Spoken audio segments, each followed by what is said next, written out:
ID Masurkar साहब और उनके पत्नी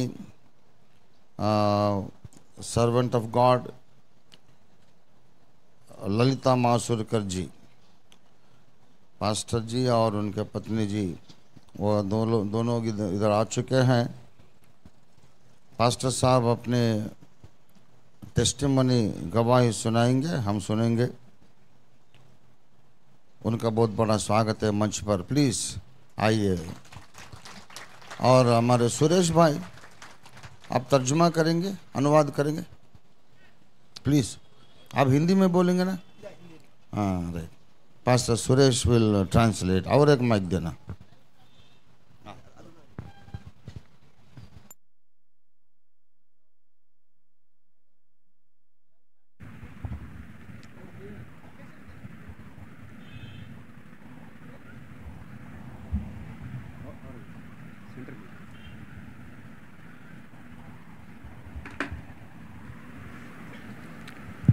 Praise the Lord.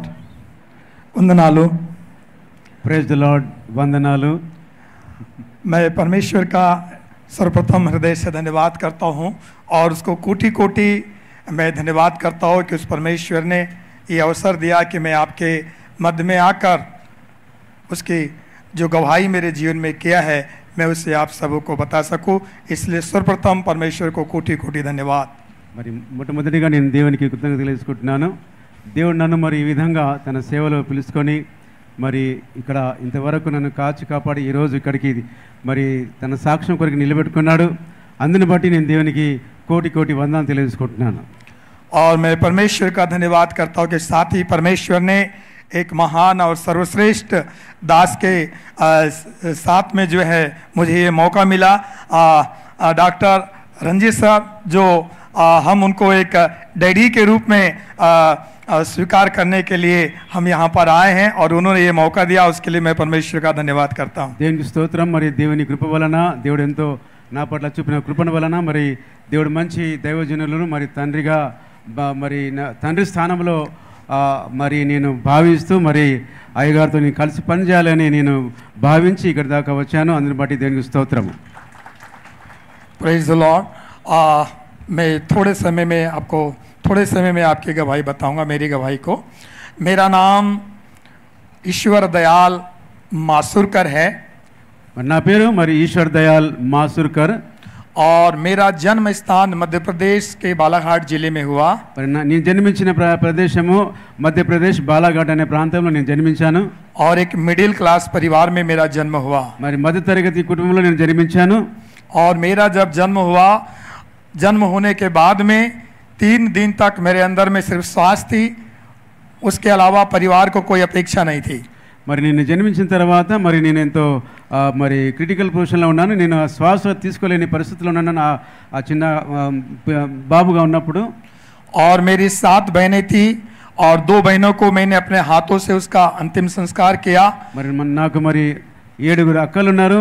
మరి ఇద్దరేమో మరి దేవుడు పిలుచుకున్నారు, వారి అంతిమ సంస్కారం నా చేతిలో జరిగింది। और एक सिस्टर मेरे एब्सेंट में ही चले गई और 4 सिस्टर जो है अभी जीवित है।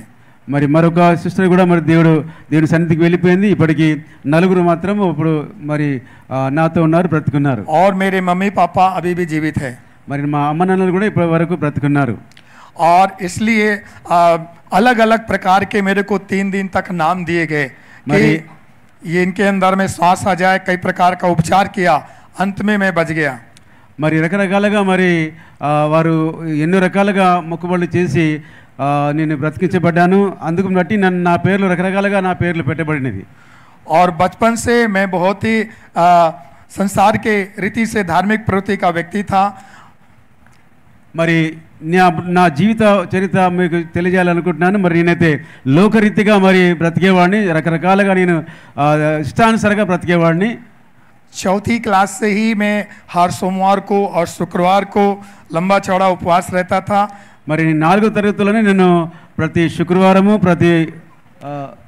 और साल में एक ऐसा मौका, सोमवार और शुक्रवार, సోమవారము మరి శుక్రవారం రోజున నేను ఉపవాసము పాటించేవాడిని। और साल में एक ऐसा समय आता था, एक लॉन्ग के ऊपर में मैं 9 दिन भी उपवास रहता था।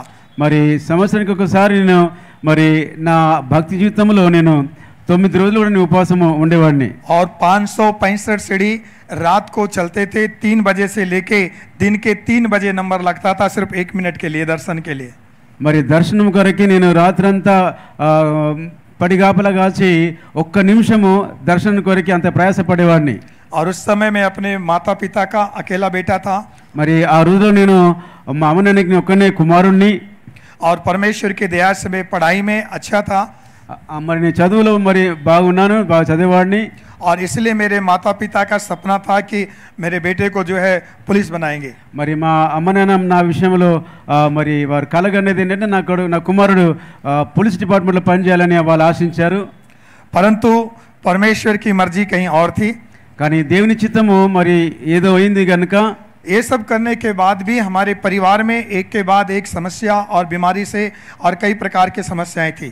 మరి ఇదంతా కూడా ఈ విధంగా జరుగుతుండగా మరి ఇంకా అనేక సమస్యలు మా కుటుంబంలో ఉన్నాయి.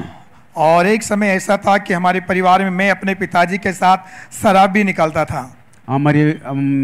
మరి మా జీవితంలో మా కుటుంబం పోషణ కొరకే మరి మేము అదే సారా తీసే పనిలో కూడా మేము ఉండేవారం అన్నమాట. और मेरे पिताजी बहुत ही शराब तंबाकू और बीड़ी के बहुत आदी थे.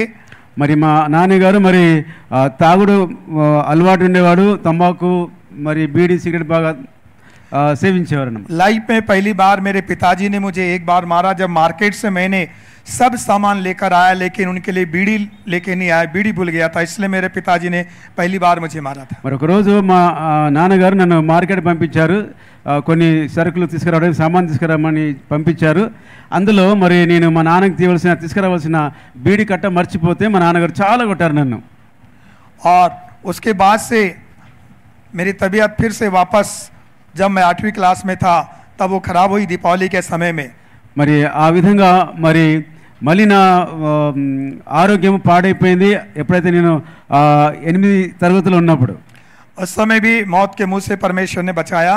మరి ఆ సమయంలో కూడా మరి చావుల నుండి దేవుడు నన్ను బ్రతికించాడు. और उसके बाद से जब मैं स्टैंड हुआ तो हमेशा यही बोलता था कि मैं इस घर को इस गांव को छोड़कर दूर चला जाऊंगा. మరి నేను ఆ రోగం నుండి బయటకు వచ్చిన తర్వాత బాగైన తర్వాత నాకు వచ్చిన ఆలోచన ఏంటంటే ఇంట్లో కానీ ఈ ఊర్లో కానీ ఉండకూడదు, ఇక్కడి నుంచి వెళ్ళిపోవాలని నేను ఆలోచన కలిగి ఉన్నాను. क्योंकि परिवार की स्थिति नाजुक होने के कारण मैं साथ में पढ़ाई भी करता, जंगल से लकड़ी लाकर 60 किलोमीटर ले जाकर उसको बेचता, अपनी फीस भी भरता और हॉस्टल में रह के मैं पढ़ाई भी करता था. మరి మా ఇంట్లో మా కుటుంబంలో ఆర్థిక పరిస్థితులు బాగా లేని కారణం చేత నేను అడిగి వెళ్ళి కట్టలు కొట్టి అదంతా 60 కిలోమీటర్ దూరం వెళ్ళి అమ్ముకొని ఆ డబ్బులతో నా ఫీజు కట్టుకొని నేను చదువుకోవాలి కదా, చదువుకుంటూ ఉండేవాడిని. ఈ విధంగా నేను కష్టపడ్డాను. और हायर सेकेंडरी के एग्जाम देने के बाद हॉस्टल में पेपर आता, उस पेपर में एक वैकेंसी निकली थी जिसमें लिखा था डायरेक्ट भर्ती बॉम्बे सिक्योरिटी में. బాంబే సెక్రటరీలో మరి అక్కడ నాకు జాబ్ చేయడానికి అవకాశం వచ్చింది. నేను నా చదివి పూర్తి చేసుకున్న తర్వాత నేను అక్కడికి వెళ్ళి ఆ ఇంటర్వ్యూ రాశాను. और उस वैकेंसी को लेकर मैं नागपुर पहली बार निकल पड़ा. उस समय में 16 साल का था. 16 साल का था. हाँ. మరి 16 ఏటలో వయసు ఉన్నప్పుడు నేను ఆ జాబ్కు నేను చేయడానికి వెళ్ళాను. और पहली बार जब मैं नागपुर जैसे नागपुर आ रहा था मेरे आंखों में काफ़ी आंसू आ रहे थे. और बस में जाने वाले एक यात्री ने मुझसे संपर्क किया और उन्होंने कहा कि मैं भी मध्य प्रदेश का निवासी हूँ, मैं काफ़ी दिनों से नागपुर में रहता हूँ, मेरे साथ चलना. उस व्यक्ति ने नागपुर आने के बाद मुझे लेके गया सीधा दारू की भट्टी में और जितने मेरे पास पैसे थे उन्होंने मांगा, शराब पिया और मुझे भी पीने को बोल रहा था लेकिन मैंने शराब नहीं पी. అయితే జరిగిన విషయం ఏంటంటే నేను మా ఇంటిని వదులుకొని నాగ్పూర్కి వస్తున్నాను. నాగ్పూర్కి వస్తున్నప్పుడు మరొక వ్యక్తి నాకు కలిశాడు. అతను నాతో మాట్లాడాడు. ఎక్కడికి వెళ్తున్నావు అంటే నాగ్పూర్కి వెళ్తున్నాను అని నేను చెప్పాను. అప్పుడు అతను ఏం చెప్పాడంటే నేను కూడా నాగ్పూర్కి వెళ్తున్నాను, రా నాతో రా అని చెప్పి తీసుకెళ్ళి చక్కగా నన్ను మరి షాప్ ఏం షాప్ అది మా మందు షాప్ తీసుకెళ్ళి ఆయన నా డబ్బులతో తాగాడు, నన్ను తాగించాడు. और रात भर वो घर के अंदर सोए. मुझे उन्होंने बाहर गेट के सामने जैसा गेट है मेन रोड पर उन्होंने किनारे पे सुला दिया। सुबह उठते ही उन्होंने बोला यहाँ से MIDC इधर है, आप MIDC चले जाओ। రాత్రి అంతా మళ్ళీ అదే షాపు ముందు పడుకోబెట్టాను, ఇక్కడ పడుకో అని చెప్పి తెల్లారి లేపి MIDCకి నువ్వు వెళ్ళు, ఈ దారికి వెళ్తే నువ్వు అక్కడికి చేరుతావని చెప్పి నన్ను పంపించేశాడు। और वहाँ से मैं गया, कुछ बिहारी लोग मिले और उनके संपर्क में मैं रहा और उन्होंने बोला कि आप हमारे यहाँ रहिए। 4 दिन मैंने उनके घर काम किया। एक दवाई कंपनी में उन्होंने लगाने के लिए मुझे प्रयास किया, लेकिन उस समय मेरी उम्र जो है कंप्लीट नहीं थी, इसलिए वहाँ पर भी मैं फेल हो गया।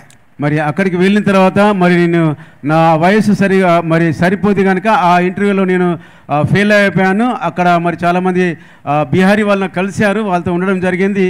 ఈ విధంగా ఆ ఇంటర్వ్యూ కూడా నేను ఫెయిల్ అయిపోయాను। और वहाँ पर फिर एक ऑफिसर थे, उन्होंने कहा कुछ दिन आप मेरे यहाँ पे काम करो, मैं आपको कंपनी में कहीं ना कहीं जॉब दिला दूंगा। మరి అక్కడ ఉన్న ఒక అధికారి నాతో అన్నమాట ఏంటంటే, సరే ఓ పని చేయి బాబు, ఇక్కడ ఉంది, నువ్వు కొన్ని రోజులు పని చేయి, ఆ తర్వాత చూస్తానులే జాబ్ విషయంలో అని చెప్పి నాతో మాట్లాడడం జరిగింది। और दूसरे दिन मैं वहाँ पर उनके घर पे गया और घर पे जाने के बाद उनका एक लेआउट था इसी प्रकार की ज़मीन जहाँ पर 40 हाथ का कुआं था। उन्होंने मुझे बोला कि कल आपको इस कुएं के अंदर में उतरना है, इस कुएं में पानी कम है, वहाँ से मिट्टी निकालना है, ऊपर से आदमी खींचेंगे। और ये सोच के मैं घबराने लगा। मेरी माँ बोलती थी कि बाहर जाते हैं, शहर के अंदर में जाते हैं, कई लोग किसी भी प्रकार से हमला कर देते, कुछ पता नहीं लगता है। रात भर मुझे नींद नहीं आई। మరి ఆ వ్యక్తి నన్ను ఇంటికి తీసుకెళ్ళి నాకు అప్పచెప్పిన పని ఏమిటంటే, ఒక బావి ఉంది, దాదాపు చాలా లోతైన బావి, ఇంకా అది లోతుగా తవ్వాలి, నీళ్ళు వస్తలేవు అని చెప్పి, ఇది ఇంకా తవ్వాలి అని చెప్పి ఆ పని నాకు అప్పచెప్పారు। ఆ పని నేను విన్న తర్వాత మా అమ్మ నాకు గుర్తుకొచ్చింది, బిడ్డ మరి అక్కడికి నువ్వు ఎక్కడికి వెళ్ళినా మరి నగరంలో సిటీలో చాలా మోసగాళ్ళు ఉంటారు। అప్పుడు ఆ మాట నాకు అమ్మ మాట నాకు గుర్తొచ్చింది।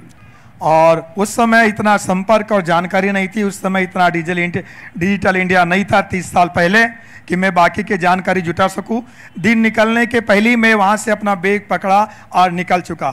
और मैं वहां से निकल रहा था, एक सिटी के अंदर में एक परिचय का आदमी मिला, वो मेरा दूर का रिश्तेदार था। अचानक परमेश्वर ने उससे मुलाकात कराई और उन्होंने कहा कि आप कहाँ जा रहे। फिर उन्होंने मुझे अपने घर में लेके गए। మరి అక్కడ నుంచి నేను మరి అక్కడ నుంచి కూడా నేను వెళ్ళడం జరిగింది। వెళ్తున్న సమయంలో మరొక వ్యక్తి నాకు కలిశారు, మా ఊరు వ్యక్తి। ఆయనతో నేను ఆయనతో కూడా నేను మళ్ళీ ఆయన ఇంటికి వెళ్ళాను। और वो व्यक्ति चर्च में जाता था, उनकी बेटी एक आँख से जो है उनको दिखाई नहीं देता था, चर्च में जाने से उनको दृष्टि मिल गई तो वो लोग चर्च में जाते थे। మరి అక్కడికి వెళ్ళిన తర్వాత ఆ వ్యక్తి కూడా చర్చ్కి వెళ్ళే వ్యక్తి। మరి వారింట్లో ఒక అమ్మాయి ఉంది, ఆమె ఒక కంటితో మరి చూపు లేదు, కానీ వాళ్ళందరూ కూడా చర్చ్కి వెళ్ళేవారు। और उनके साथ मैं वहाँ पर रहने लगा, लेकिन मैं विश्वास नहीं करता था, उनका विरोध भी नहीं करता था। वहाँ पर मुझे कुछ दिन के बाद में अच्छी जॉब मिल गई और मैं अपने परिवार को नियमित पैसे भेजता था, यही मेरा उद्देश्य था। మరి ఎక్కడికైతే వెళ్ళాను ఆ కుటుంబంలో ఉన్నాను, కానీ నాకైతే దేవుని మీద విశ్వాసం లేదు, అయినప్పటికీ వాళ్ళతో నేను కలిసి ఉండడం మాత్రం జరిగింది। और 1985 में मेरे पिताजी की बहुत तबीयत खराब हुई और तब मुझे खबर आई कि हॉस्पिटल से वापस आ गए और उनको जो है 1 महीने से खाली वो पानी पी रहे हैं। మరి మా నాన్న బాగులేడని సంగతి మరి నా ఖబర్ వచ్చేసింది, దాదాపు 1 నెల నుండి బాగులేడని సంగతి ఆ విషయం నాకు తెలియబడింది। और जब मैं पिताजी को लेकर आया, तुरंत नागपुर से गाड़ी करके गए और हॉस्पिटल में लेके आए तो संडे होने की वजह से उन्होंने एडमिट नहीं किया। बोले आप बाहर के हैं, आप मंडे को लेके आइएगा। तो फिर वापस हम वहीं पर जहां मैं रुका था, वो मेरे ब्रदर, मेरी मामा की लड़की, मेरी सिस्टर लगती थी, और उन्होंने बोला कि आप चर्च में चलो। मैंने उसको बोला आप जानते हैं मैं बचपन से मुझे कितना नॉलेज है, मुझे क्रिश्चियन और ईसाई मुझे बनना नहीं है, इसके बारे में आपको मुझे फोर्स करने की ज़रूरत नहीं है। అయితే ఎప్పుడైతే మా నాన్న బాగలేని సంగతి నాకు తెలిసిన తర్వాత మా నాన్నగారిని నాగపూర్ తీసుకొచ్చాను। నేను ఉండే స్థలం తీసుకొచ్చాను। అక్కడ వెళ్ళిన తర్వాత ఎవరింట్లో నేను ఉంటున్నానో వాళ్ళు క్రైస్తవులే। వారన్న మాట ఏంటంటే, ఒక పని చేయండి, ఈరోజు హాస్పిటల్ బంద్ ఉంది, హాస్పిటల్లో మీ నాన్నగారిని అడ్మిట్ చేయరు కనుక ఈరోజు సండే కనుక మీరు చర్చ్కి రండి అని అన్నారు। అయితే నేను అన్నాను, నేను అదంతా కూడా నేను ఇష్టపడను, నాకు తెలుసు నేను అది ఇష్టపడను, నేను రాలేనని చెప్పాను। और उसके बाद में वो लोग चर्च निकल गए और चर्च से जैसे ही वापस आए फिर उन्होंने एक बार मुझे बोला, देखो भैया, आपको धर्म नहीं बदलना है, आपको जात नहीं बदलना है, आपको कुछ भी नहीं लगेगा, खाली आप विश्वास करो, आपके पिताजी के लिए प्रार्थना की जाएगी, अगर यदि आपके पिताजी अच्छे होते हैं तो आपको समस्या क्या है। उस समय मुझे बात उनकी लग गई चर्च से आने के बाद में, और मैंने बोला चलो। तुरंत उन्होंने गाड़ी बुलाई और मेरे पिताजी को लेकर हम चर्च में गए। అయితే వారన్న మాట ఏంటంటే, బాబు ఇది మత మార్పిడి కాదు, ఇది బలవంత మార్పిడి కాదు, నీ ఇష్టమే, నువ్వు నిన్ను బలవంతం చేస్తలేవు, నువ్వు నమ్మితే మీ నాన్నగారు బాగవుతారు, మరి నువ్వు ఇష్టపడితే మనం అందరం కలిసి చర్చ్కి వెళ్దామని చెప్పి వారు అడగగా నేను వాళ్ళతో వెళ్ళడం జరిగింది। चर्च में जाने के बाद 90 साल के बुजुर्ग पास्टर थे, उन्होंने प्रभु यीशु मसीह के बारे में मुझे सुसमाचार दिया कि मसीह हमारे लिए मारा गया, और उस सुसमाचार को सुनने के बाद मैंने अपने पिताजी और प्रभु यीशु मसीह को ग्रहण किया, और मेरे पिताजी के लिए उन्होंने प्रार्थना की, और उसी क्षण मेरे पिताजी उठ के बैठ गए, और आज भी मेरे पिताजी जीवित हैं। మరి ఆ విధంగా ఆ చర్చ్కి వెళ్ళిన తర్వాత అక్కడ ప్రార్థన చేయడం జరిగింది। మా నాన్నగారు చాలా మరి స్వస్థపడ్డారు, మరి ఈ వరకు కూడా ఇంతవరకు కూడా మరి బ్రతుకున్నారు। और इस प्रकार परमेश्वर ने मुझे और मेरे परिवार को अपनी महिमा के लिए परमेश्वर ने चुन लिया, और उसके बाद मैं निरंतर प्रभु की संगति में जाने लगा। ఈ విధంగా మరి దేవుడు నన్ను నా కుటుంబాన్ని రక్షించుకొని తన సేవలో వాడుకుంటున్నాడు। और कुछ समय के बाद अल्पकालीन बाइबल कॉलेज जाने का परमेश्वर ने अवसर दिया, और वहाँ से आने के बाद में मैंने मौदा में जो है परमेश्वर के वचन की मेरे पास्टर के साथ सेवकाओं की शुरुआत की। మరి నేను ట్రైనింగ్ తీసుకొని మరి మౌదా నాగ్పూర్ ప్రాంతంలో నేను సేవ చేయడం ప్రారంభించినాము। ఈ విధంగా ఇప్పటివరకు మేము సేవ చేస్తున్నాను। और 3 साल तक मेरे पास्टर मेरे साथ में रहे, उसके बाद वो प्रभु के पास चले गए। మరి 3 సంవత్సరాలు మా పాస్టర్ గారు మాతో ఉన్నారు, ఆ తర్వాత వారు కూడా దేవుని సన్నిధికి వెళ్ళిపోయారు। और मैं एक स्वतंत्र सेवा करने के कारण में मैं उस समय से कई बार तलाश कर रहा था कि मुझे एक अगुवे की आवश्यकता है। कई बार मैं देखा, लेकिन कई प्रकार की त्रुटियां आती गई, जिसके कारण मुझे मौका नहीं मिला। అయితే విషయం ఏంటంటే, నేను చేస్తున్న సేవా సమయంలో మరి నేను అనుకున్న విషయం ఏంటంటే, నాకు కూడా ఒక పెద్ద దిక్కు ఉండాలని నేను ఆశించాను, కానీ ఎందరో ఆశ్రయించాను, కానీ వారందరూ కూడా మరి మోసం చేసిన వారే కనపడ్డారు। और बीते 2 साल से हम बहुत प्रार्थना कर रहे थे हमारी पत्नी के साथ में कि हमें एक अच्छे अगुवे की तलाश है। और लास्ट टाइम सर जो है नागपुर मीटिंग में आए, फर्स्ट टाइम उनके मीटिंग में वहाँ पे हमको बोला गया कि आप 5 लोगों को लेके आइए और आप मीटिंग जरूर अटेंड कीजिए। మరి నాగ్పూర్లో జరిగిన మీటింగ్లో అయ్యగారిని చూడడం జరిగింది। మరి ఆ మీటింగ్లో అయ్యగారిని విన్నాను, అక్కడ మరి నేను 5 తీసుకొచ్చాను, నేను కూడా వచ్చాను। ఆ మీటింగ్లో అయ్యగారి వాక్యం విన్న తర్వాత నాకు చాలా సంతోషంగా అనిపించింది, మరి ఆ సంతోషాన్ని బట్టి ఇక్కడ దాకా రావడం జరిగింది। और सर जैसे प्रचार कर रहे थे, उसी समय हमको ये हृदय में आत्मा ने जवाब दिया, और मेरी पत्नी को मैंने बोला, ये वो व्यक्ति है जिसको हम अगुवा बनाने चाहते हैं, ये सही व्यक्ति है। मैंने अपने पत्नी से बोला, बोलो आपका क्या इरादा है। मेरी पत्नी ने भी बोला कि जी हाँ, बिल्कुल सही बात है। మరి నేను ఆ అయ్యగారిని విన్న తర్వాత, చూసిన తర్వాత మీటింగ్లో నేను చేసుకున్న నిర్ణయాన్ని బట్టి మరి నా భార్యను అడిగాను, మరి ఇతనైతేనే మనకు మరొక తండ్రిగా మనం వెంబడించే పెద్ద దిక్కుగా మరి మనకు కనబడుతున్నారు, మరి నువ్వు చెప్పమ్మా ఏంటంటే, నా భార్య కూడా ఆ విషయాన్ని ఒప్పుకున్నది। उसके बाद वहाँ पर सर के द्वारा हमें एक सर्टिफिकेट भी दिया गया, और हम तलाश कर रहे थे कि कैसे हम सर से संपर्क करें और कैसे अपनी बात को कहें। तो बाद में क्या है, उनका एक कैलेंडर भी हमको दिया गया, तो उन्होंने चलो कैलेंडर मिला है, इसमें सब एड्रेस है, हम लोग कांटेक्ट करेंगे। इस बात के लिए हम उसके ऊपर में समय करने लगे। ఆ విధంగా మరి అయ్యగారిని ఎలా కలుసుకోవాలి అని ఆలోచన ఉండగా మరి క్యాలెండర్ తీసుకున్నాను, అందులో ఏదైనా అడ్రస్ దొరుకుతుంది కదా, క్యాలెండర్ కూడా తీసుకున్నాను। అప్పుడు ఈ విధంగా ఆ క్యాలెండర్ చూసి నేను సంతోషపడ్డాను। और सेकंड टाइम जब मीटिंग हुआ तो सर से मुलाकात हुई, और जैसे ही मैं उनको मिलने के लिए गया तो एकदम सर मेरे गले से मिल गए, आके मिले, और वो मैं उनको कुछ बोलने वाला हूँ, वो मुझसे बात कर रहे हैं, और लेकिन बीच में और कोई आ गया तो बात फिर से अधूरी रह गई। అక్కడ సెకండ్ టైం మరి నాగ్పూర్లో మీటింగ్ జరిగినప్పుడు మరి నాతో పరిచయం అవ్వడం జరిగింది, నాకు చాలా సంతోషంగా నేను భావించానని దేవునికి స్తోత్రం చెల్లిస్తున్నాను। सर जब वापस हुए तो उन्होंने ट्रेन से फिर से इन्होंने कॉल किया, आप कैसे हो, क्या हो। मैंने बोला प्रभु आपका धन्यवाद। उस समय मेरे हृदय में जो था कि भाई मैं सर को अपना अगुवा मानना चाहता हूँ, आपके साथ जुड़ना चाहता हूँ, और आपके उनकी पूरी अगुवाई में चलना चाहता हूँ, क्या आप तैयार हैं। ఆ విధంగా నేను మరి పాస్టర్ గారితో నాకు ఫోన్ చేసి నాతో మాట్లాడాడు, మాట్లాడిన తర్వాత చెప్పిన విషయం ఏంటంటే నేను అయ్యగారితో కలిసి సేవ చేస్తాను అనుకుంటున్నాను, మరి మీ అభిప్రాయం తెలియజేయండి సార్ అని చెప్పి నాకు ఫోన్ చేశారు. और उसके बाद सर ने मुझे ग्रीन सिग्नल दिया, सर से बात हुई और उन्होंने बोला मोस्ट वेलकम। मैं प्रभु का धन्यवाद करता हूं कि उन्होंने मुझे यहाँ आने का अवसर दिया और ये परमेश्वर का मैं आशीर्वाद समझता हूं कि प्रभु की योजना थी और मेरे मन को पूरा किया है और आगे विश्वास योग्यता के साथ पूर्ण अगुवाई और साथ में सेवा के लिए मैं पूर्ण रीति से तैयार हूँ। దేవుని స్తోత్రం. మరి దేవుడు ఈ అవకాశం ఇచ్చినందుకు దేవుని వందనాలు. మరి అయ్యగారితో కలిసి పనిచేయడానికి దేవుడు నాకు మరి మాట్లాడారు కనుక నేను ఎన్నటికైనా నా బ్రతకాలం అంతా నా అయ్యగారితో సేవతో కలిసి సేవ చేస్తానని నేను మరి సంఘం ముందు నేను తెలియజేసుకుంటున్నాను. Thank you. समय के भाव से मैं यही विराम देता हूँ। प्रभु आपको आशीष दे। सर ने मुझे मौका दिया, थैंक यू। మరి మీ అందరికీ వందనాలు. మరి సమయాన్ని బట్టి నేను త్వరగా నా సాక్ష్యాన్ని ముగించుకుంటున్నాను. Thank you.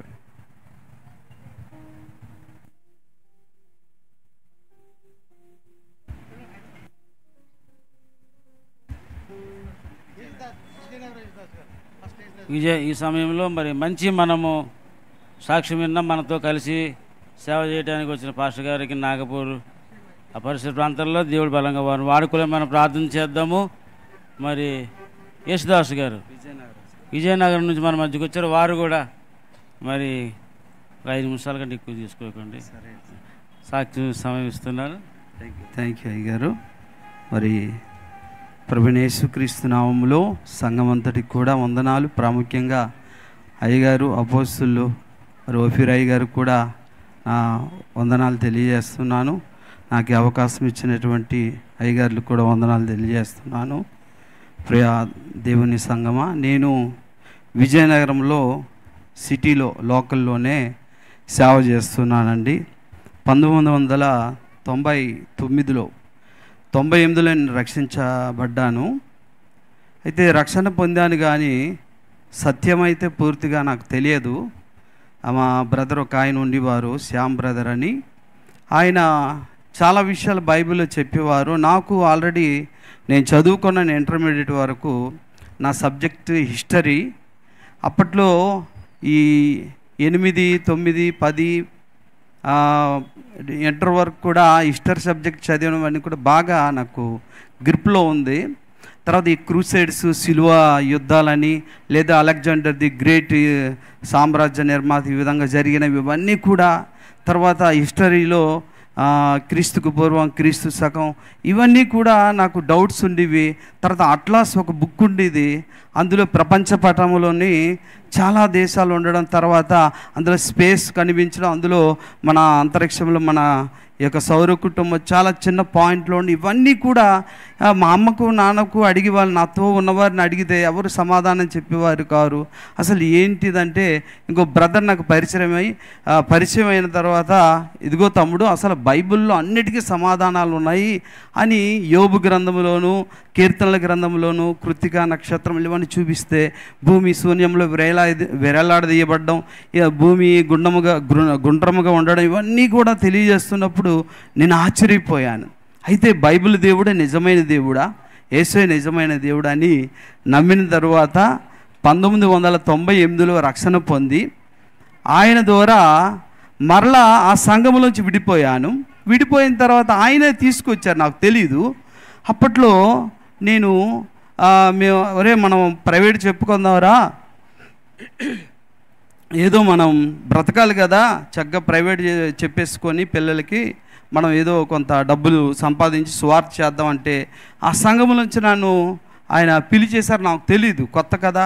అయితే వెళ్తూ ఇంకో పాస్టర్ గారి దగ్గరికి వెళ్ళి, ఆ పాస్టర్ గారి దగ్గరికి వెళ్తే ఆయన మాకు ఒక Indian campus crusade for Christ అనేటటువంటి జీసస్ సినిమాలు వేసే మినిస్ట్రీలో జాయిన్ చేశారు. 1500 ఆ టైంలో ఇచ్చేవారు. అది 1999. ఆ కాలంలో ఈ సినిమాలు వేయడానికి ఇక్కడ విజయవాడ ట్రైనింగ్ పొంది అక్కడ నుంచి కాకినాడ నుంచి ప్రొజెక్టర్ పట్టుకొని విజయనగరంలో ఉన్నటువంటి చీపురుపల్లి, తర్వాత గరివిడి మండలాల్లో సినిమాలు వేసేవాళ్ళం. ఏసై సినిమాలు వేస్తున్నప్పుడు ఎవ్రీ మంత్ రిపోర్ట్ అనేది ఈ ఐసీసీలో ఒక సూపర్వైజర్ ఉంటారు, ఆయన పేరు పాపారావు గారు. ఆయన విజయనగరంలో అతిథి ఆఫీస్ రూమ్ తీసుకుని ఉంటే రిపోర్ట్స్ ఇవ్వడానికి అక్కడికి వెళ్తున్నప్పుడు ఆయన కబోర్డ్లో పుస్తకాలు చాలా ఉన్నాయి. అందులో యుగాంతం అనే పుస్తకం ఒకటి ఉంది. ఆ పుస్తకం చూసినప్పుడు సార్ అది యుగాంతం అంటున్నారు కదా, బాగుంటుంది అంటే, అమ్మో చాలా బాగుంటుంది అది, అయితే సార్ నాకు ఇవ్వండి, అది నేను చదువుతాను అన్నాను. అయితే చదువుతాను, నేను ఇవ్వను, అది హైదరాబాద్ నుంచి నేను తెప్పించేసుకున్నాను. తర్వాత మీటింగ్స్ అప్పుడప్పుడు అవుతాయి, విశాఖపట్నంలో సుబ్బలక్ష్మి కళ్యాణ మండపంలో కానీ అవుతాయి, అప్పుడు కొనుక్కోవాలి, ఇవి దొరకదు అని చెప్పేసరికి అలాగా అనుకొని సరేలే ఏదేమైనా ఇప్పుడు వెళ్ళినప్పుడు కొనుక్కోవచ్చులే అనుకున్నాను. తర్వాత ఎందుకో ఆ యుగాంతం బుక్ చదవాలి చదవాలి చదవాలి అని ఆశ. సరే నెక్స్ట్ మంత్ మళ్ళా వెళ్ళిన తర్వాత రిపోర్ట్స్ ఇవ్వడానికి వెళ్ళాను, ఎన్ని సినిమాలు వేసామనేది. మరి రిపోర్ట్స్ ఇవ్వడానికి వెళ్ళినప్పుడు ఆయనేమో బాత్రూంలో ఉన్నారు. సార్ నేను వచ్చానండి అనే, సరే యేసురాజు నువ్వు కూర్చో ఆఫీసులో అని వస్తానన్నారు. ఈలోగా ఆయన రాలేదు కదా, ఆ కబోర్డ్లో ఉన్న పుస్తకాన్ని చూశాను. నా ఆశ ఏంటంటే అది చదవాలి అనుకుంటే ఆ బుక్ కావాలంటే హైదరాబాద్ వెళ్ళాలి, హైదరాబాద్ వెళ్ళేంత ఇది లేదు. సరే ఏం చేద్దాం అనుకొని ఆయన మరి బాత్రూంలో ఇంకా రెడీ అవుతున్నారు కదా, నేనేం చేశానంటే ఆ పుస్తకం తీశాను, యుగాంతం పుస్తకం తీసుకొని దాచేసి ఇన్సర్ట్లో దాచేసి మరలా రిపోర్ట్స్ ఇచ్చేసి వెళ్ళిపోయాను అనమాట. ఇచ్చేసిన తర్వాత యుగాంతం పుస్తకం ఎంత శక్తివంతమైనదంటే నా జీవితాన్ని మార్చేసింది. నా నామకార్థ జీవితాన్ని గమనించి ఏడ్చాను. నా పేరు యేసురాజు అని పాస్టర్ గారి పేరు పెడితే మొదటి అధ్యాయములో యేసుకు రాజేటయ్యా నేను యేసుకు దాసునై ఉండాలనుకుని నా పేరు యేసు దాసుగా మార్చేసుకున్నాను. తర్వాత న్యాయపీఠం ముందు తీర్పు ఎలా ఉంటుందో ఈ విషయాన్ని గమనించినప్పుడు నా పాప జీవితాలు నేను ఇంకా మారు మనసు పొందలేదని రోజు ఏడ్చివాడిని. నేను చదివిన ప్రతి సబ్జెక్ట్ అర్థమయ్యేది. ఎందుకంటే హిస్టరీ నాకు తెలుసు కదా, అలెగ్జాండర్ ది గ్రేట్ ఏ విధంగానైతే ఆయన సైనికులు నలుగురు తన రాజ్యాన్ని విభజించి తీసుకున్నారు, ఇవన్నీ నాకు అర్థమైపోతున్నాయి.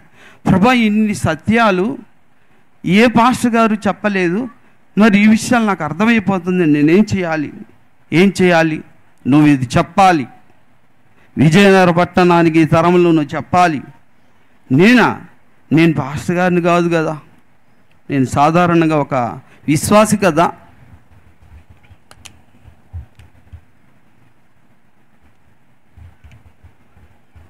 నేను ఒక విశ్వాసి కదా, నేను చెప్పలేను ప్రభా అంటే మరలా ఊరుకోలే దేవుడు. నువ్వు చెప్పాలి ప్రభా, నేను విశ్వాసిని, ఏ పాస్టర్ గారైనా నా మాట వింటారా, ఏ సువార్థికుడైనా వింటారా, నేను సువార్థిని కూడా కాదు కదా. లేదు నువ్వు చెప్పాలని అంటే ఎలా సాధ్యం నాకు తెలియదు, కాబట్టి నేను చెప్పలేను ప్రభా అంటే నువ్వు చెప్పాలనుకున్న దేవుడు రోజు బలమైన ప్రేరణ ఇస్తుంటే సంపూర్ణమైన మారు మనసు వచ్చింది. రోజు ఏడ్చివాడిని. ఈ విషయాలు చెప్తే ఎవరు వింటారు? అది నేను ఉద్యోగం చేసుకొని స్వార్థ చేయాలనుకున్నానే తప్ప ఇది నాకు తెలియదు ప్రభా అనుకుని వదిలే ప్రభా అనుకుని ప్రభు సన్నిధానంలో ఏడ్చివాడిని.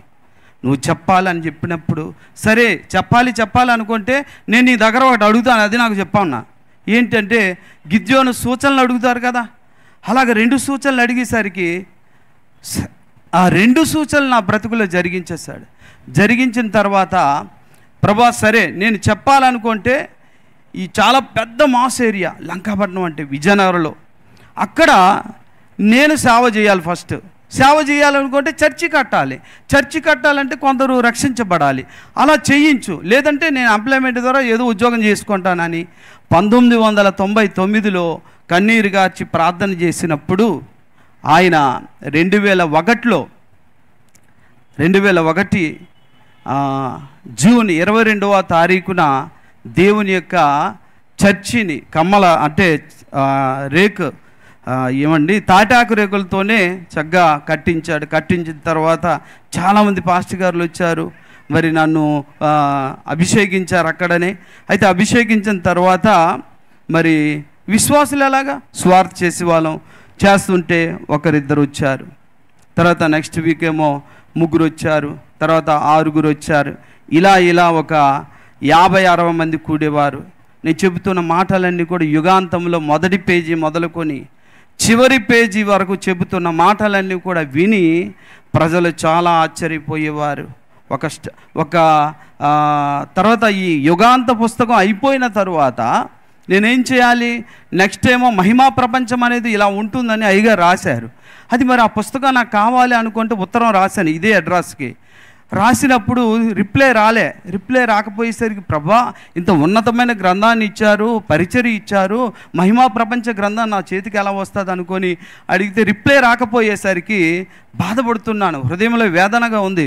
అప్పుడేమో మా చర్చి బిలీవరు ఒక స్వీపర్ ఉన్నారు బాలాజీ సెంటర్లో, ఆయనకు ఒక పత్రిక ఇచ్చారు, కరపత్రిక, ఎవరో తెలీదు, అన్నోన్ పర్సన్. ఆయన తీసుకొచ్చి అయ్యగారు ఈ పత్రిక మీకు ఇవ్వమన్నారు ఎవరో అంటే, సరే తీరా చూసేసరికి నేను హిందువుగా మారాలని ఏదో ఒక పత్రిక అది. అందులో అయ్యగారు ఓఫీరయ్య గారి అడ్రస్సు, తర్వాత లోకల్లో ఈశ్వర్ డానియల్ గారు అని విశాఖపట్నంలో ఆయన అడ్రస్ ఉండేసరికి దేవుడు నాకు ఇలా పంపించాడేమో అనుకుని ఫోన్ చేశాను. వెంటనే ఈశ్వర్ డానియల్ గారు వచ్చి మరుసటి రోజు వచ్చి నాకు మహిమా ప్రపంచం ఇచ్చిన తర్వాత గ్రంథాలన్నీ చదివిన తర్వాత నేనేం చేశాను అనుకుంటే, మరి లోకల్లో కూడా ఈ పుస్తకాలు అయ్యగారు కోసం తెలియాలి అనుకొని నేనేం చేశానంటే చిన్న డిబేట్స్లా పెట్టివాడిని, ఇదండి అదండి అనుకుంటే చాలా బాగా చెప్తున్నారు యేసుదాస్ గారు. నాయనా చాలా బాగా చెప్పడానికి అసలు కారణం ఏంటంటే, పెద్ద ఆయనను దేవుడు ఈ భూమి మీదకు పంపించారు. నేను ఇన్ని సంవత్సరాలు పరిశీలనలో తెలుసుకున్నట్టు ఒక నిజం చెప్తున్నాను వినండి. ఒకటేమో గమనించండి, ఒమేగా స్వరం కానీ కడబోర కానీ పుస్తకాలు కానీ క్యాసెట్లు కానీ మీరు చదివితే, ప్రకటన గ్రంథములో నేను నా దూతను పంపుచున్నానని 22:16 చెప్పిన దూత అయినా సరే, మీరు ప్రకటన గ్రంథం మొదటి అధ్యాయంలో 7 దూతలు బోరలు పట్టుకొని సిద్ధంగా ఉన్నారు చూసారా, ఆ యొక్క 7వ దూత కూడా ఈయనే. మీరు తెలుసుకుంటే లేఖనాలన్నీ కూడా ఎవరి వైపైతే చూపిస్తున్నారో ఆయనే ఈ 7వ దూత, ఆయనే దేవుడు పంపిన ప్రవక్త. మీరు నమ్మితే నమ్మొచ్చు, లేకపోతే మీ ఇష్టమే అనుకుని అన్ని రుజువుల ద్వారా చూపించిన తర్వాత చాలామంది సేవకులు వ్యతిరేకించారు, కొంతమంది నమ్మారు, వెంబడిస్తున్నారు. వారు కూడా ప్రభు వల్ల ఆరాధన ప్రతి ఆదివారం ఇస్తున్నారు. ఇక నేను బయట సపరేట్గా ఉండడం కంటే అయ్యగారు ఇంత కష్టపడి ప్రపంచాన్ని మారుస్తుంటే అసలు నా బ్రతుకునే ఆ పుస్తకం మార్చిన శక్తివంతమైనది, ఇంకా వేరువేరుగా ఉండడం ఎందుకంటే అయ్యగారితో కలిసి చేయడమే న్యాయము, అది ధర్మము.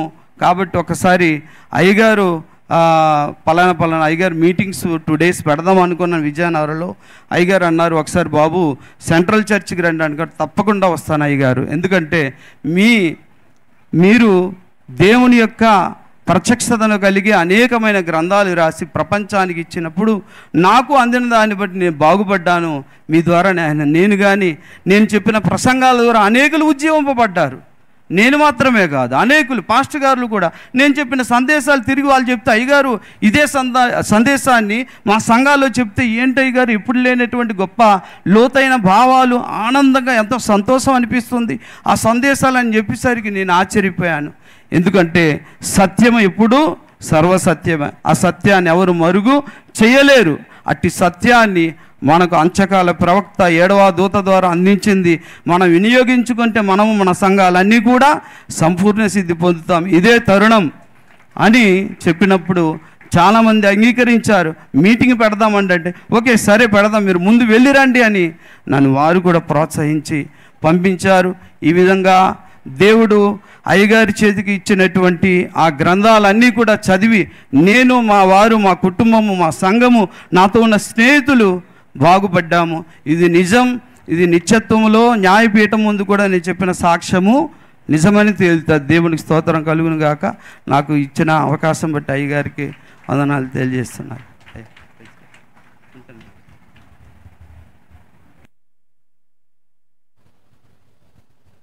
యుగాంతం అది చదివి ఎంతకాలం అయింది బాబు నువ్వు? మైక్లో చెప్పు. యుగాంతం చదివి 25 సంవత్సరాలు. 25 సంవత్సరాలు యుగాంతం బుక్ చదివి. 25 ఏళ్ళు. అన్నయ్య గారు 25 ఏళ్ళ నుంచి ఈ గ్రంథాలన్నీ చదువుతున్నా అన్నయ్య గారు. వాక్యం చెప్తా ఉన్నా. ఎస్ అయ్య గారు. మీ సంఘాలు ఎప్పుడైనా ఓఫీర్ గారి పేరు చెప్పావా? చెప్పాను అయ్య గారు. ఏమని చెప్పావు? ఆయన అంచగాల ప్రవక్తని, 7వ దూతని, ఆయన గ్రంథాల్లో నుంచి ఇవన్నీ నేర్చుకున్నాను. ఎస్ అయ్య గారు. చూపించాను. ముందు అది రుజువు చేసిన తర్వాతే పర్సన్ని బయటికి తీసుకొచ్చాను అయ్య గారు. పర్సన్ ఎవరు? నేనా? అవునయ్య గారు. ముందు ఏం చేసావు? ముందేమో గ్రంథాలలో ప్రతి ప్రవచనము కూడా ఏ ప్రవక్త వైపు అయితే చూపిస్తున్నదో, ఏ దిశ వైపు నడిపిస్తున్నదో అవన్నీ తీసుకొచ్చి అవన్నీ చెప్పిన తర్వాత ఒకవేళ ప్రమాణ వాక్యమైన ఉదాహరణగా తర్వాత ఏలియా వచ్చి సగం పని ముగించి మిగతా సగం పని చేసేటటువంటి పని అయినా, అన్నింటికీ కుదురుబాటు చేసే పనులైనా ఎవరు చేస్తున్నారు? ఈ ప్రవక్త మాత్రమే చేస్తారట అనుకొని ఇవన్నీ చెప్పిన తర్వాత ఆ విధంగా భూమి మీద ప్రస్తుతానికి ఏ ప్రవక్త చేస్తున్నారు చూడండి అని చూపించి అలా చెప్పడం జరిగింది అయ్య గారు. ఎన్ని సంవత్సరాలు అయ్యాక చెప్పావు?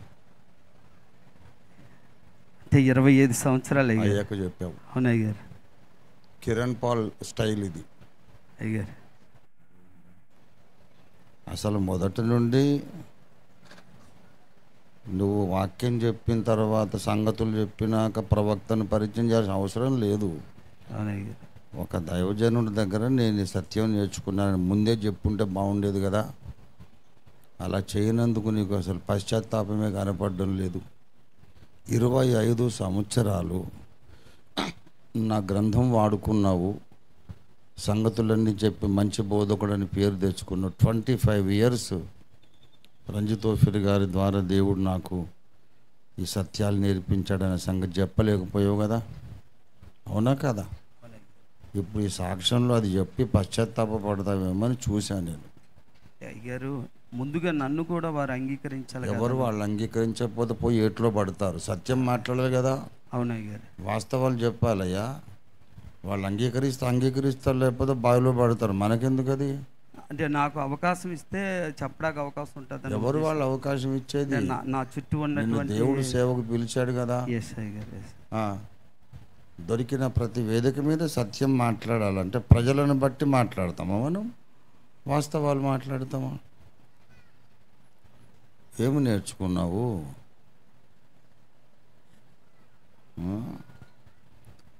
25 సంవత్సరాలు నా పేరెత్తకుండా నా గ్రంథ సమాచారం వాడుకున్నావు. అవునా? అంతకు ముందు కూడా చెప్పాను అయ్యారు. ఎవరికి చెప్పావు? ఏం చెప్పావు? అందరికీ చెప్పాను అయ్యారు. నువ్వు చెప్పలేదు. ఈ విషయంలో నువ్వు దేవుని ముందు యథార్థంగా నువ్వు పశ్చాత్తాపడాలి. ఇట్లాంటి వాళ్ళు చాలామంది ఉన్నారు. 100 మంది సేవకులు నా పుస్తకాలు చదువుతారు, ప్రసంగాలు చేస్తారు, మంచి బోధకుడని పేరు తెచ్చుకుంటారు, కానీ ఓఫీర్ అయ్య గారి మ్యాటర్ని మాత్రం చెప్పరు. నేను చెప్తా, భక్త్ సింగ్ గారు ఇలా చెప్పారు నాకు, దేవదాస్ అయ్య గారు, అందరి సేవకుల పేర్లు నేను చెప్తాను. నా దగ్గర నేర్చుకున్న వాళ్ళు అయితే నా పేరు చెప్పరు. యేసుదాస్ బాబు ముక్కుసూటిగా మాట్లాడారు ముందు. అవునయ్య. యాక్చువల్గా 2012లో మీరు చర్చ్ ఓపెనింగ్ వచ్చారు కదా అయ్య గారు. దాని తర్వాత నుంచే స్టార్ట్ చేశాను అయ్య గారు. చేసావు. చర్చ్ ఓపెనింగ్ నాతో చేయించుకున్నావు. అయినా సరే నువ్వు నా దగ్గర నేర్చుకున్న విద్యని అక్కడ చెప్తున్నావు సంగతి నేను నోరారు చెప్పలేకపోయావు. చెప్పాను అయ్యారా. ఎవరు? కానీ కాస్త రుజువు చేస్తూ చెప్తే ఇంకా అదెందుకు నీకు అంత ఇన్సెక్యూరిటీ? ఉన్నతున్నట్టు చెప్పాలి కానీ రుజువు చేసేప్పుడు ఏంటి యేసుదాస్? అది కరెక్ట్ యాటిట్యూడ్ కాదు. అది ఎప్పటికైనా నేర్చుకో. ఎవడు యాక్సెప్ట్ చేస్తాడు చేయడం అనేది మనకు అనవసరం. ఉన్నట్టు మాట్లాడాలి. నా ప్రసంగాలు వింటున్నావా నువ్వు? మరి ఏం నేర్చుకుంటున్నావు? వాక్య మర్మాలు కాదు, ముందు యథార్థత, ధైర్యము, తెగింపు నేర్చుకోవాలా. ముందున్నోళ్ళు ఏమనుకుంటారు మనకు అనవసరం. వాస్తవం మాట్లాడినోడే దేవుని సేవకుడు. మరి ఇప్పుడు ఏం చేస్తావు? ఇప్పుడు ఏం కావాలి నీకు? మరి ఇప్పుడు నువ్వేం ఎక్స్పెక్ట్ చేసి వచ్చావు ఇక్కడికి? ఏమి లేదు అయ్యగారు, మరి ఈ సత్యాలు మరి మీతో కలిసి నేను అందరికీ తెలియజేయడానికి ఎప్పుడు ఇష్టమే అయ్యగారు. నాతో అప్పుడు కలిసి ఇష్టమే. ఎట్లా తెలియజేస్తావు? కలిసి సేవ చేయడం అనేది నాకు కూడా. అంటే మా బ్యానర్ కిందకు వస్తావా? అవును అయ్యారు. ఇప్పటి నుంచి ఓఫిర్ మినిస్ట్రీస్ చర్చ్ అనేది. అవును అయ్యారు. సరే, ఓకే, స్వాగతిద్దామా అబ్బాయిని? ఓకేనా అయ్యా? చెప్తా కదా, కిరణ్ పాల్ లైను అయితే 25 ఏళ్ళు అయిపోయినాక ఇప్పుడు వాడు కూడా ఎట్లాగే అయ్యారు. కిరణ్ పాల్కి గ్రంథాలు మార్చలేదు అయ్యారు. అదొక్కటే నువ్వు రాలే, అదొక్కటే కొంచెం తక్కువ కిరణ్ పాల్. సరే, మంచిది. ఏదైనా సరే అయ్యగారి బ్యానర్ కింద ఉండాలని వచ్చాడు కనుక మనం యాక్సెప్ట్ చేద్దాం కదా. చేద్దామా? చేద్దాం. మనకు ఆర్డినేషన్ 2008లో తీసుకున్నాను అయ్యారు. ఎవరు ఇచ్చారు? మీరే అయ్యారు. మరి నువ్వు చెప్పలేదు. అదే 2008 అందరూ వచ్చి అభిషేకించారని చెప్తున్నావు కానీ లేదు, 2008 నువ్వు నా ద్వారా అభిషేకం తీసుకున్నావు, నీ చర్చ్ డెడికేషన్ చేయించుకున్నావు, అవును అయ్యారు. నా పుస్తకాలు చదివావు, కానీ నా పేరే మరుగు చేసావు. అర్థమైందా? 25 ఏళ్ళు అయినాక నీకు తప్పనిసరి అయింది. ఇప్పుడు ఏమైనా ఇట్లా బాబు, దేవుని రాజ్యంలో ఇట్లాంటిది కుదరదు. 2 2 4 అంతే. అవును అయ్యారు. ఎస్. ముందు ముక్కుసు నా వ్యక్తిత్వం ఏం నేర్చుకున్నారు? ప్రైమ్ మినిస్టర్ వచ్చినా నేను మాట్లాడాల్సింది మాట్లాడతా, ఏకమార్ దోటు కూడా ఉంటాడు, పోతాడు. అలాగ ఉన్నోడే దేవుని సేవకుడు. మంచిది, నిన్ను క్షమిస్తున్నాము, చేర్చుకుంటాము. మరోసారి నీ మీద చేతులుంచి ప్రార్థన చేస్తాం. అదే సమయంలో ఆ బ్రదర్ కూడా మాసుర్కర్ సాబ్ आप आइएगा,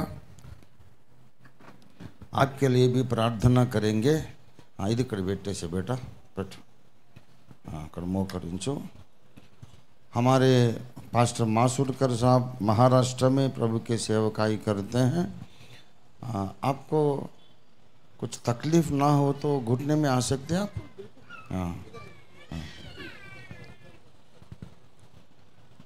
हाँ, आप दोनों के लिए हम प्रार्थना करेंगे. और हमारे 2-4 प्रभु के दास लोग सामने आने का ज़रूरत है. रंडी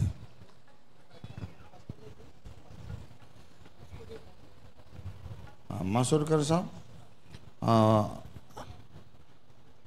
आप आज के बाद मावड़ा, क्या कौन सा गांव है आपका? मौदा. और सुरेश भाई किधर है आप पीछे क्यों चले जाते हैं? आप भी ऑर्डेन्ड पास्टर है. हमारे मासुरकर साहब ऑलरेडी ऑर्डेन्ड पास्टर है और उनके पत्नी हमारी बहन वो भी बाइबल ट्रेंड है, ट्रेंड इवेंजलिस्ट है, ऑर्डेन्ड ट्रेंड इवेंजलिस्ट है. उनका भी बहुत बड़ा स्वागत है मिनिस्ट्रीज में. आज के बाद आप ओफिर मिनिस्ट्रीज का बोर्ड लगाएंगे? बिल्कुल लगाएंगे. बहुत अच्छी बात, बहुत बड़ा स्वागत आपका. सो मौदा महाराष्ट्र, मौदा आपका शहर है या गांव है? तहसील हेडक्वार्टर्स, तालुक ऐसा? हाँ, तालुका हेडक्वार्टर. हाँ, हेडक्वार्टर्स है. ఒక తాలూకా హెడ్ క్వార్టర్స్ అంటే సూర్యాపేట లాగా ఒక మంచి టౌను మౌదా. అక్కడ मासुरकर गारू मंची अच्छा बहुत अच्छा गवाही सुनाए आपने. बहुत खुश हुआ मैं. हम सब लोग आपके गवाही सुन के आशीष पाए हैं. చాలా సంతోషం. సో మహారాష్ట్ర మౌదాలో విజయనగరంలో 2 చోట్ల మనకు ఒకటేసారి 2 సంఘాలు మనకు అటాచ్ అవుతున్నాయి. దేవుని స్తోత్రం. And we welcome in to Ophir ministries pastor Yesudas and pastor Masurkar. నేను 2012లో అభిషేకం ఇచ్చానా యేసుదాస్? 2008 ఇట్లా అభిషేకం చేశానా? మరి ఇన్ని సంవత్సరాలు అడ్రస్ లేకుండా ఉన్నావు నువ్వు. అట్లా ఉండకూడదు. ఏదైనా డిసిప్లిన్ ఉండాలి బేటా. దేవుని సైన్యము. ప్రార్థించాలి. స్తోత్రం. హల్లెలూయా, హల్లెలూయా, హల్లెలూయా, హల్లెలూయా. Almighty God, our loving heavenly Father, सर्वशक्तिमान प्रभु, हमारे परम पिता आपके चरणों के पास हम आते हैं. ప్రభు యేసుదాస్ నీ కుమారుడు కొరకు ప్రార్థన చేస్తున్నాం. నీ కుమారుడు అనేక సంవత్సరాల తర్వాత బాహాటముగా ఓఫిర్ మినిస్ట్రీస్ విద్యార్థిని, ఓఫిర్ మినిస్ట్రీస్ యొక్క సందేశము యొక్క ప్రతినిధిని, ఆ సందేశాన్ని మోసుకు వెళ్ళడానికి దేవుడు నాకు ఈ బాధ్యత ఇచ్చారని గ్రహించి, సందేశమే కాదు బ్యానర్ కూడా ముఖ్యమే, సందేశమే కాదు మోసుకొచ్చిన ప్రవక్త కూడా ముఖ్యమే అనే ఒక సంపూర్ణ గ్రహింపుకు నీ కుమారుడు వచ్చాడు కనుక నీకు వందనాలు చెల్లిస్తున్నాం.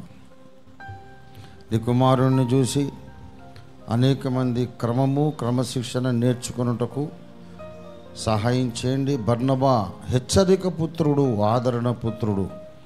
అలాగే యేసుదాస్ కూడా అనేక మందికి హెచ్చరిక పుత్రుడు ఒకటికి సహాయం చేయండి.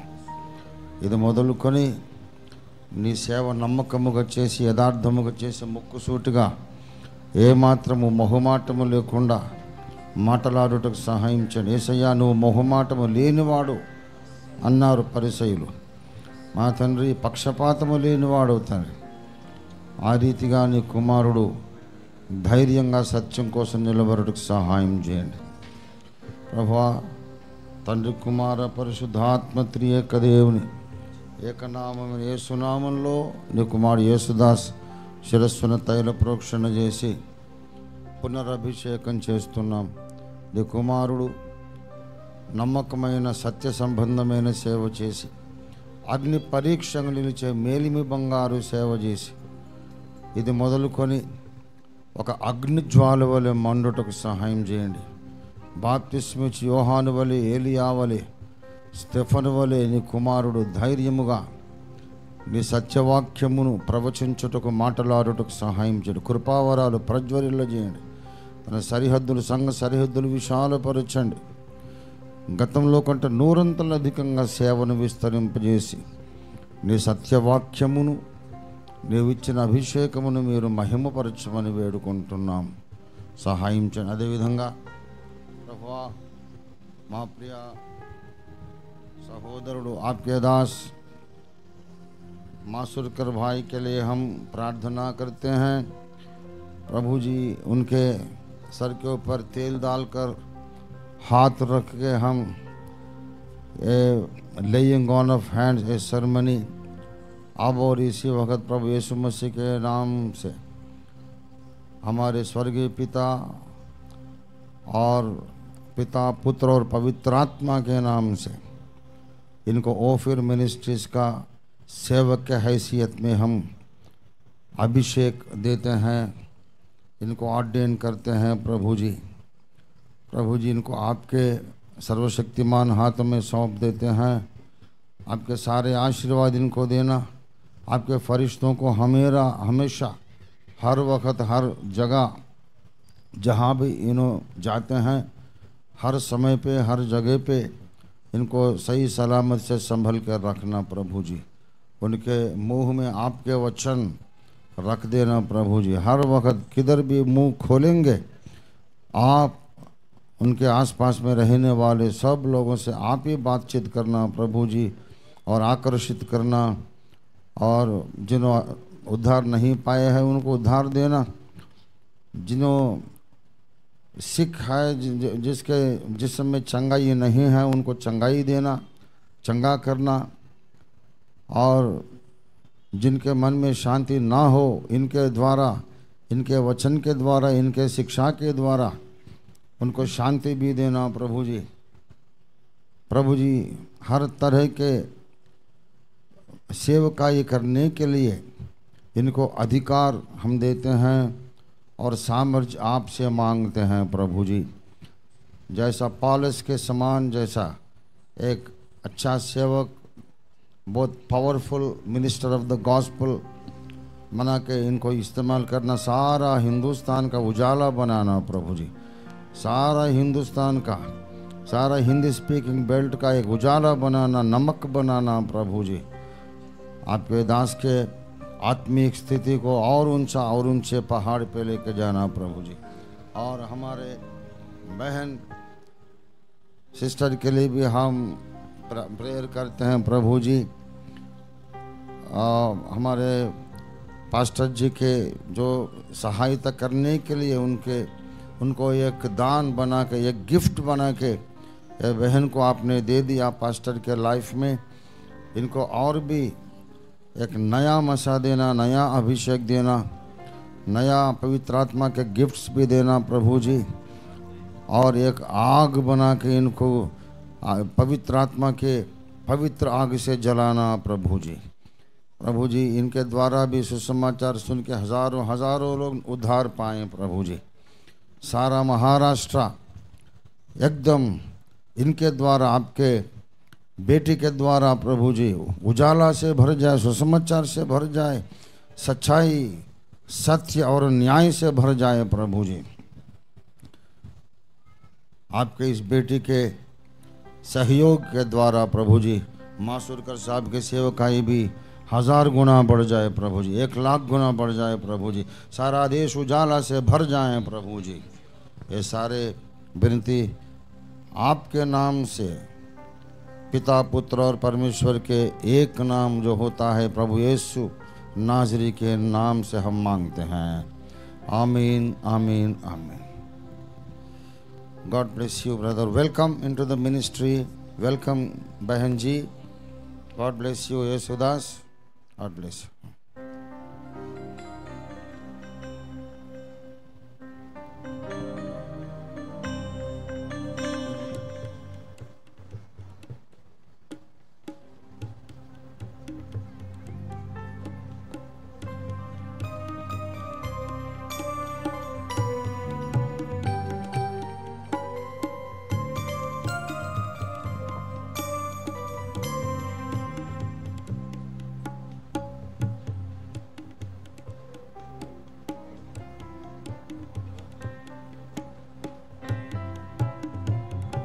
आप जो मिनिस्ट्री में आ रहे तो हम आपको बुके देना चाहिए।